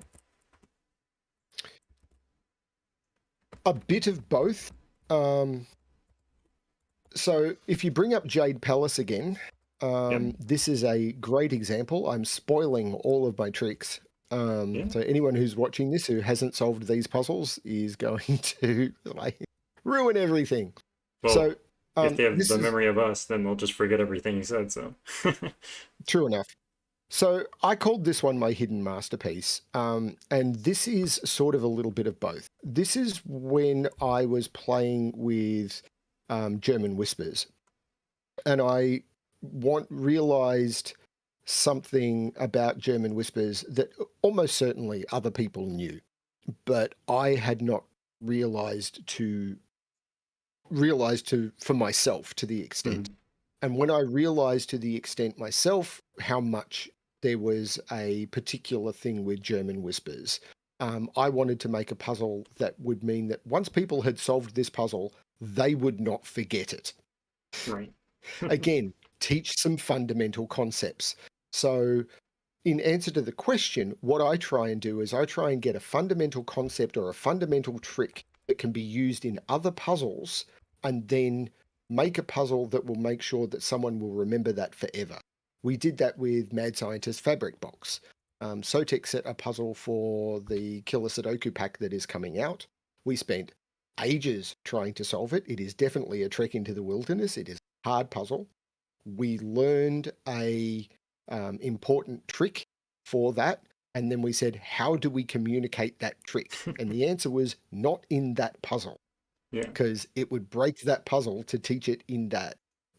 It would break that puzzle to teach that trick in that puzzle. And if you didn't know that trick, the puzzle was very, very hard. But Mm-hmm. with the trick in your belt, it was a little bit easier because you kind of were thinking in the right way. So what we Right. did is we made another puzzle that taught you the trick. Right. And then we made the name refer back. And when we release it in the Mm. pack, we can put a reference back to that teaching puzzle. Yeah. Even as like a little So hint. people can go back, look at the original puzzle, go, what did I learn from this? And then go into the puzzle with that in mind. This puzzle has something similar. It has a German whisper important fact in it that I learned. And then I said, I want to reiterate that and make sure that people never forget it again. Right. And I have now seen this trick used in lots of German whisper puzzles since. Now, I'm not saying that I'm the first one to do it. I am saying absolutely I was not the first person to do it. This is just the puzzle I made when I discovered it Right. to make sure I would never forget it again. And you made sure everyone else didn't forget it as well, which is great. Yes. Yeah. Um, so speaking of learning about constraints, you said you learned something about term whispers. Kodak asks, what's your process whenever there's like like grammar mistakes in it? I just can't read it out loud. What is your process, or what has your process been for learning to set with a constraint you haven't used before? Put on the concrete boots and jump into the deep end. Um, make lots of puzzles that will never see the light of day because they're terrible. But while I'm doing that, I will learn stuff. Yeah. And discover from what I've learned whether this is something I want to play with. This is, I mean, one of the biggest sadnesses I've got is it was probably about 4 days before the release of the polarizing Sudoku pack that someone introduced me to the parity dots constraint. Which is the black diamonds. Black diamonds mean that the two adjacent cells have to have the same odd even, and white diamonds are different. Because we just used odd even cell throughout most of the pack. Right. And I did a couple with parity lines where parity had to alternate and everything. And then someone introduced me to this constraint, which someone else came up with. I can't remember who. And I've now set like a dozen puzzles using that constraint because it's amazing. And I honestly wish I'd found it earlier because there's been so many stunning things that I found using it. And I'd never even seen that before. It's such a simple concept, but it's beautiful. Yeah. Um, so my concept with it is just make a bunch of puzzles. And when I test them, if they're terrible, delete every record from existence that they were ever there. Right. But try and remember the ideas. So, yeah, there are dozens of puzzles. For every puzzle I release, there are probably half a dozen that I don't. I think every setter does something similar to that. Yeah. But from each of those, there'll be, maybe an idea or a concept that I can go, that's something worth remembering. And maybe it's like just an interaction of this and this used in this way causes this. And that may just be a little corner of a puzzle later on. Right. Yeah. Thanks, Uh, Plana. Yeah, Math. Math is the yes, one math. who, yeah.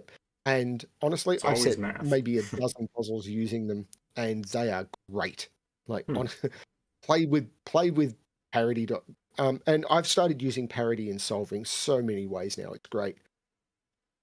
Interesting. I had never even solved a puzzle with them, so I should look beyond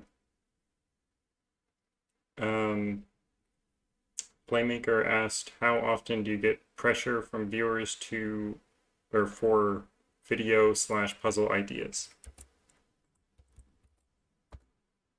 Um, Actually, quite rarely.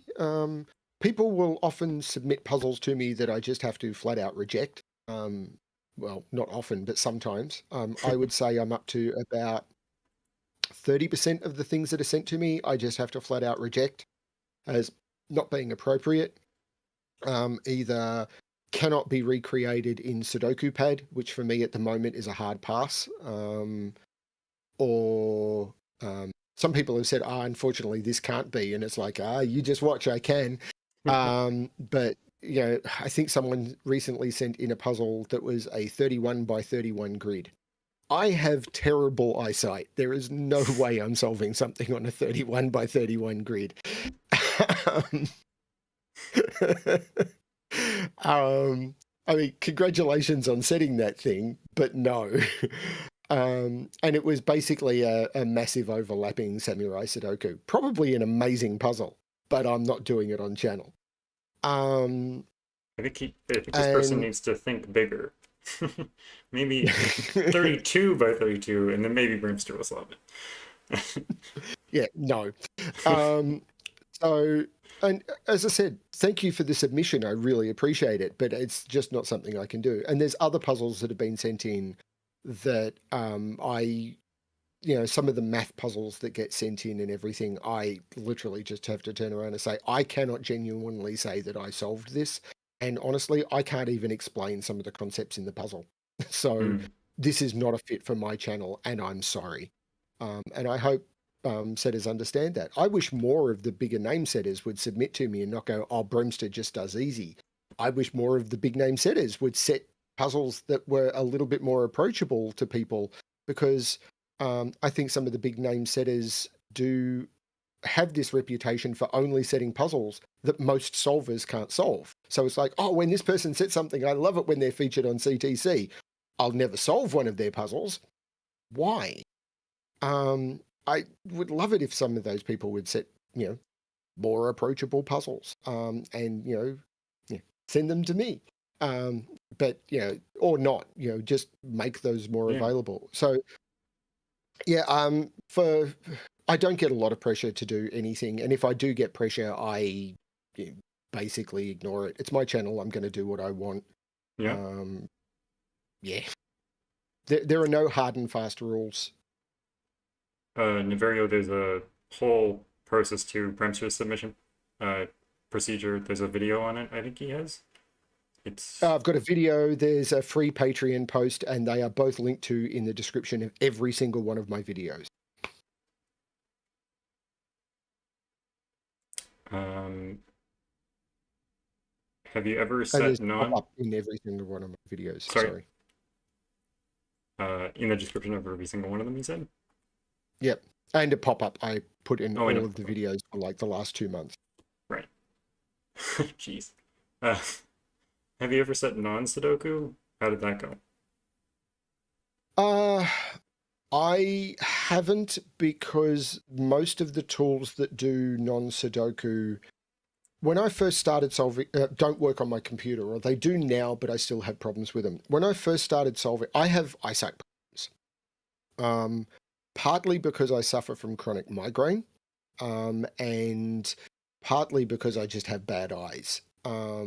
And you'll often notice I'm looking around different parts of my screen, and that's because I've got some images on my screen which I've kind of reset my visual band.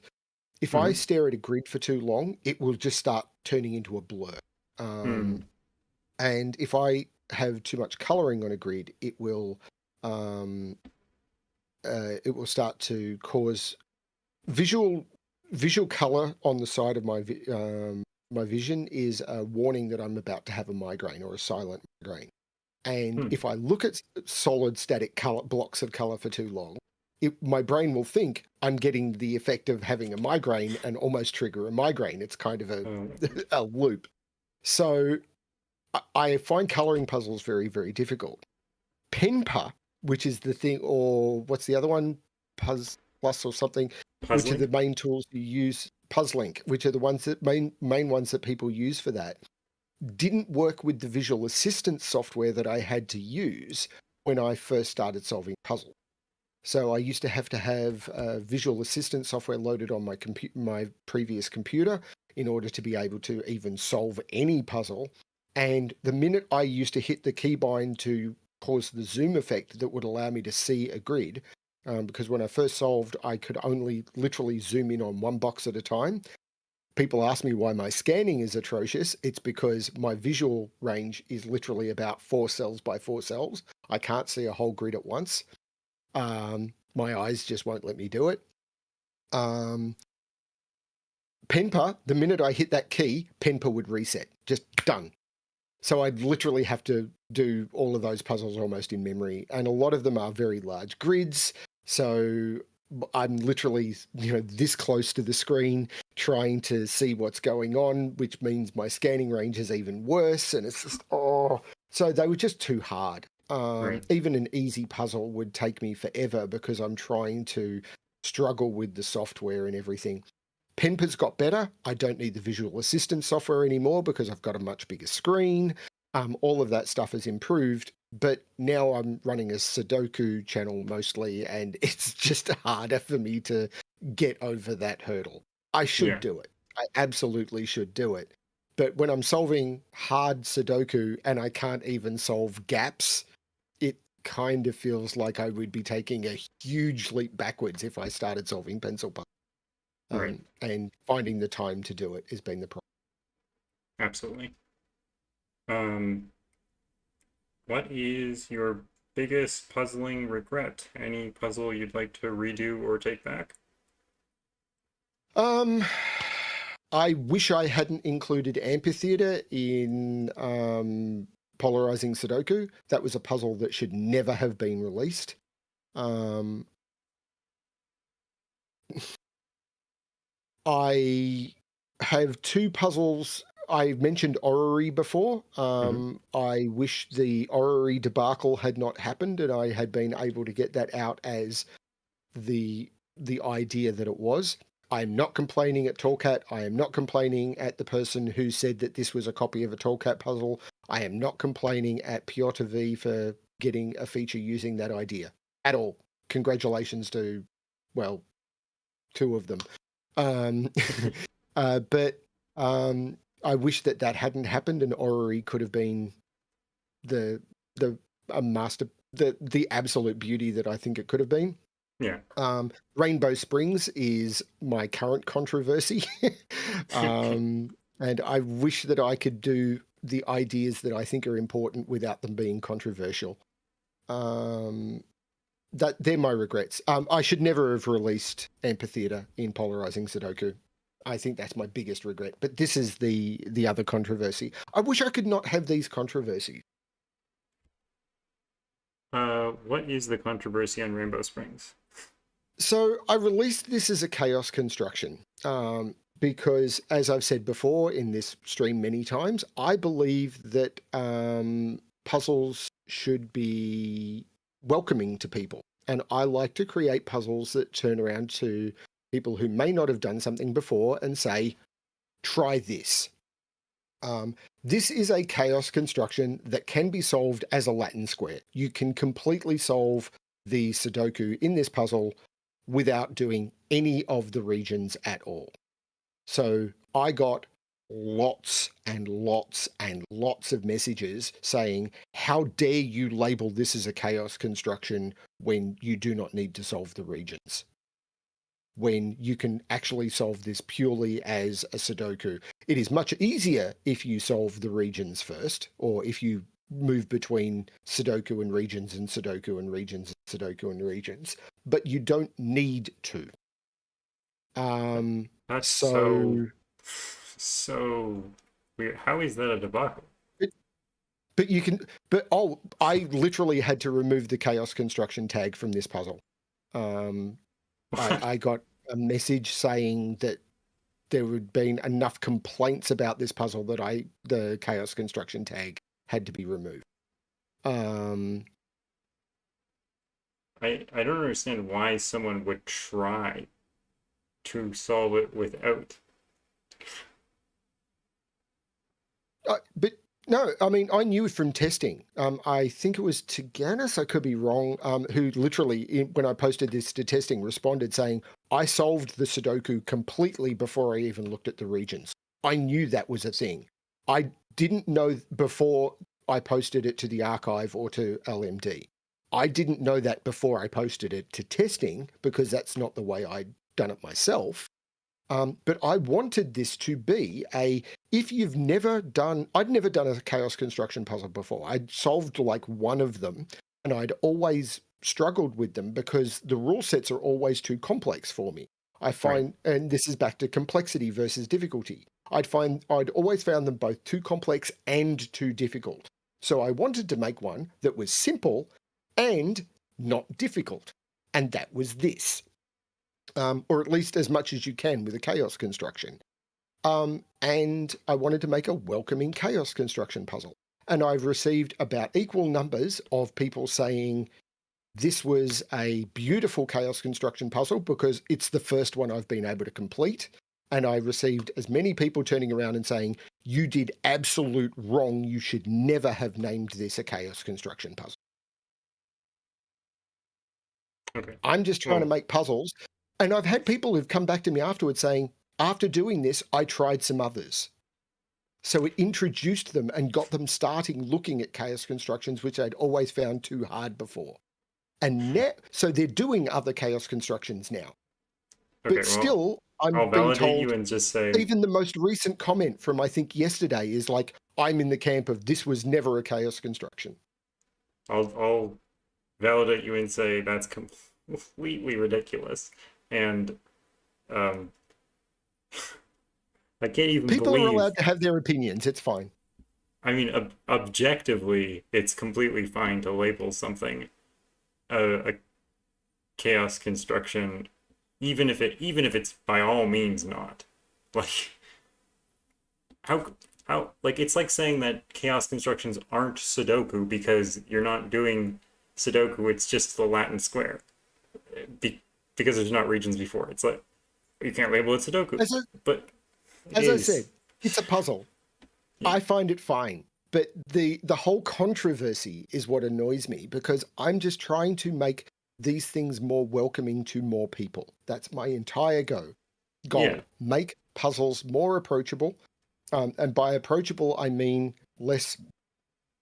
I don't mean or gas or anything. I mean make it that more people are less daunted by trying new things. Absolutely. That's all. That was my entire goal. The break into this puzzle, if you see it, I think is just I know exactly how to start this and I can grow it fairly quickly. Right. That was the whole point. The chaos construction rules in this themselves are incredibly simple, and that was the whole point.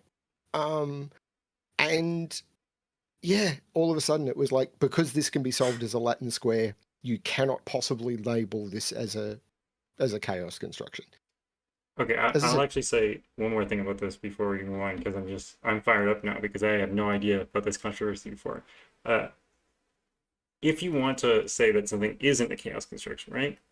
I think the only argument that you have to say that is if you cannot create regions that have the digits 1 to 9 within them. If they're separated, the digits are separated so that you can't actually create regions, then that's not a chaos construction. That's just a Latin square. But if you can create regions, regardless of whether you need them to solve the puzzle, it is a chaos construction. Like, that's just objectively true. Like, what? It's fine. It's just a name. Yeah, it's just a name. Whatever. Yeah. I just don't understand why people were As I upset said, about it. yeah, and yeah, it's fine. Um, the, I did get comments along the lines of the whole point of chaos construction is they are supposed to be unapproachable. They are supposed to be more What? difficult. They are supposed to No. be things to and and that was just like, but you really want it that no one who is not already solving chaos construction will ever attempt one?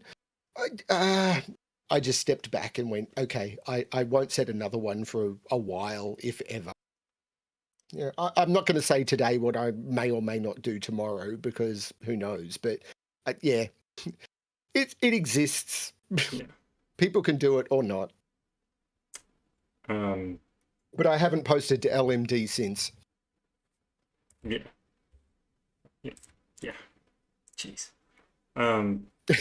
It's I seem to bring this out. I've had a few things. It's like I BremSter mean, says something and people get mad.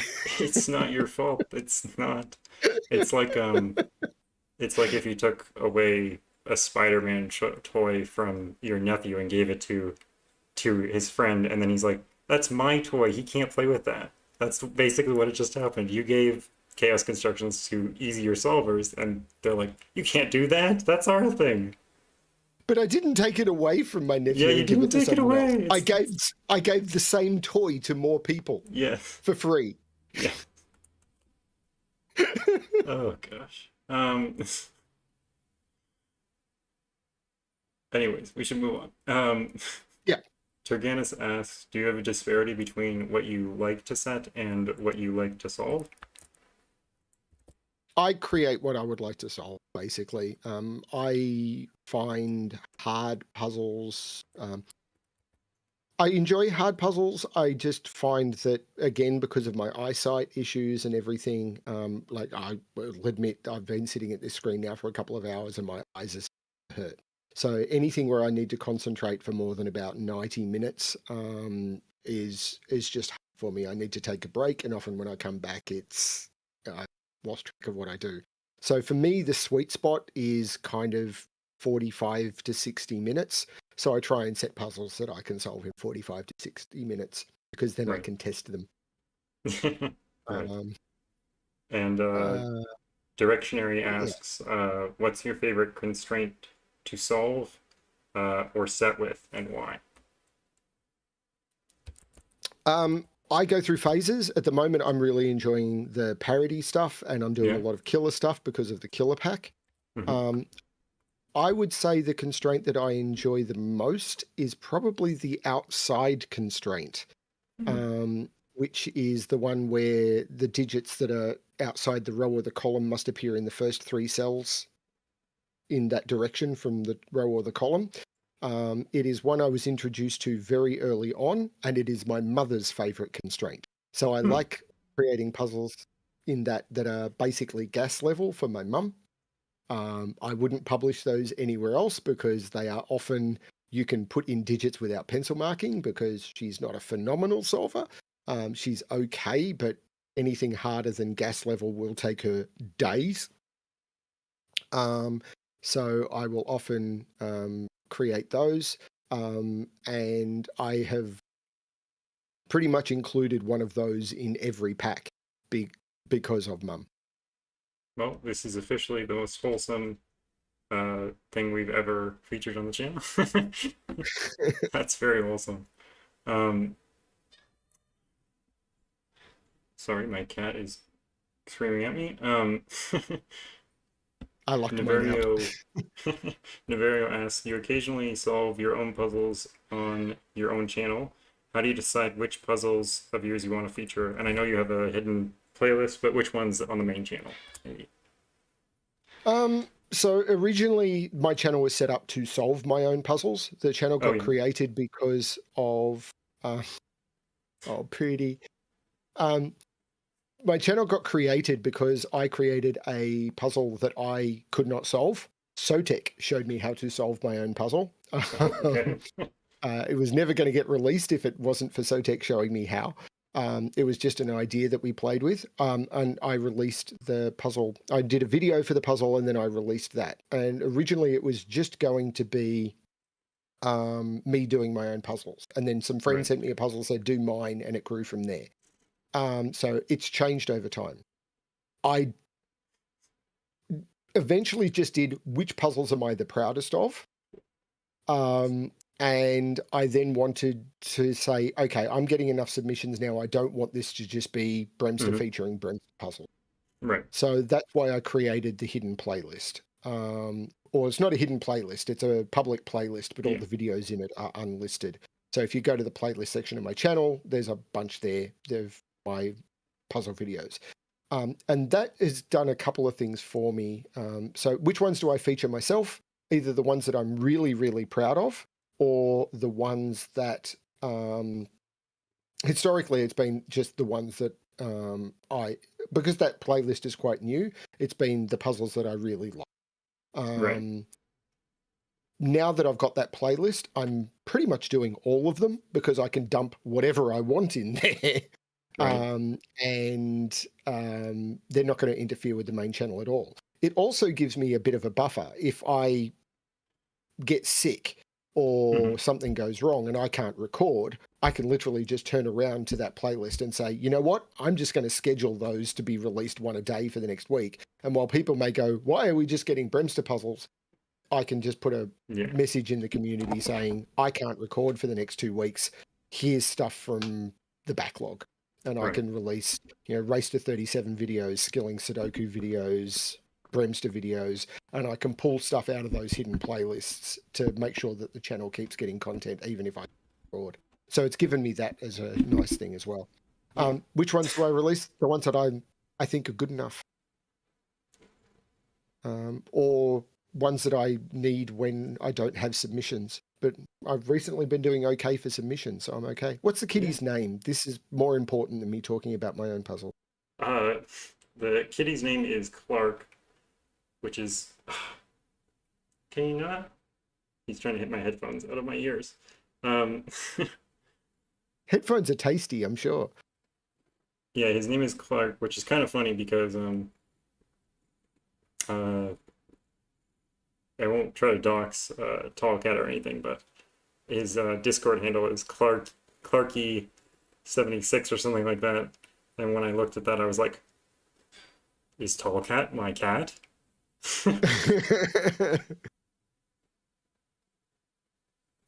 It's it's exactly the same spelling too, with the E.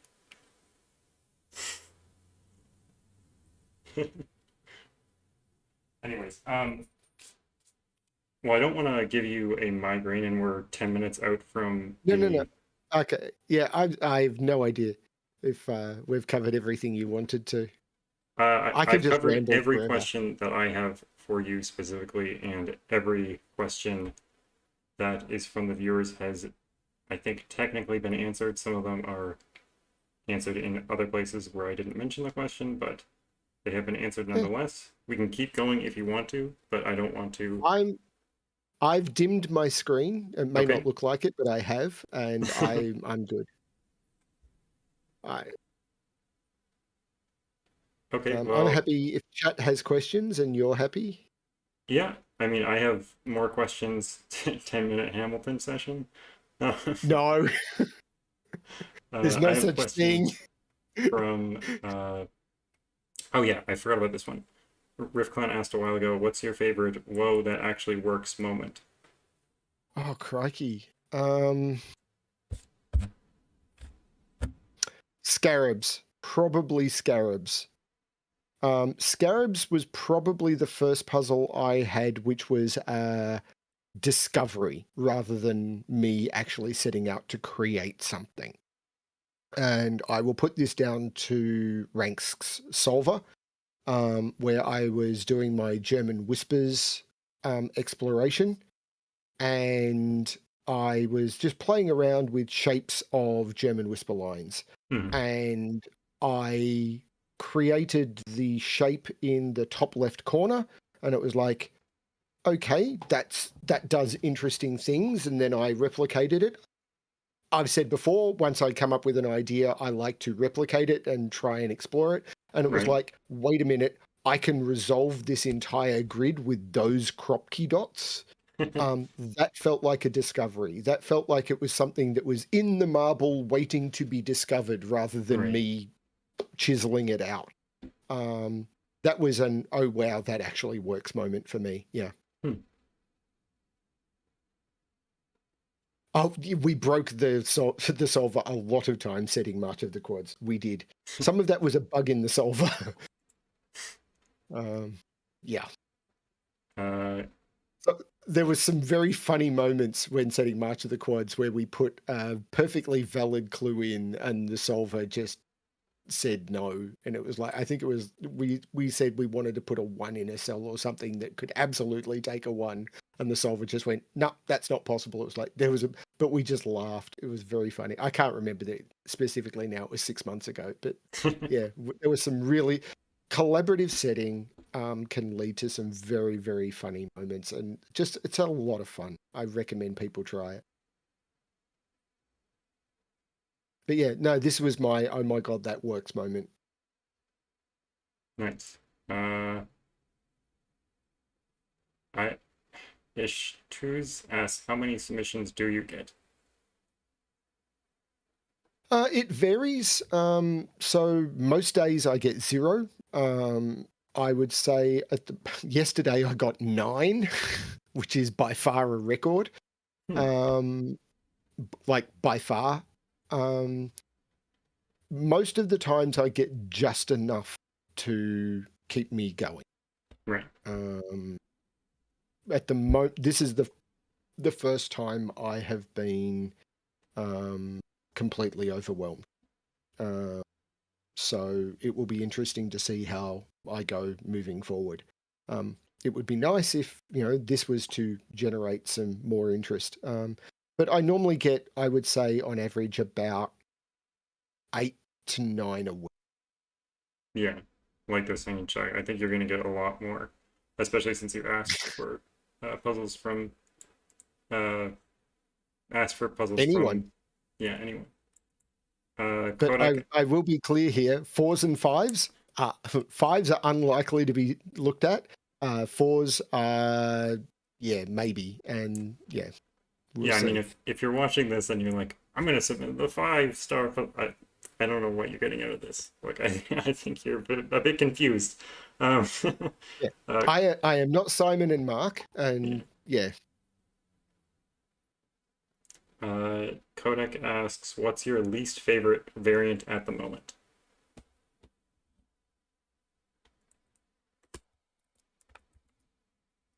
Hmm.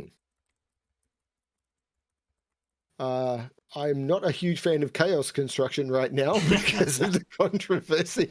I don't think I've got a least favorite variant.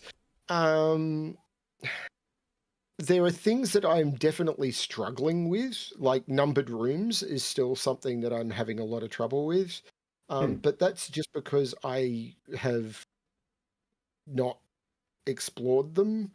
Um, there's I least favorite. I Yeah, I don't know. Um, there would definitely be puzzles that if someone sent me one, I'd look at and go, "Oh no," but I can't think of it off the top of my head because uh, I tend not to think about things that make me angry by fair preference. enough. It's Choose asks, what's your favorite CTC video, if you have That's one? one of mine or not one of mine. It could be one of yours. Uh, one of mine would definitely be grid dancing. That's not one of mine. YouTube loves that one. Ooh, I also like 4DS, but another one of mine. Not one of mine. Thing is, I watch them all once and then kind of move on, and I've got a terrible memory. Yeah.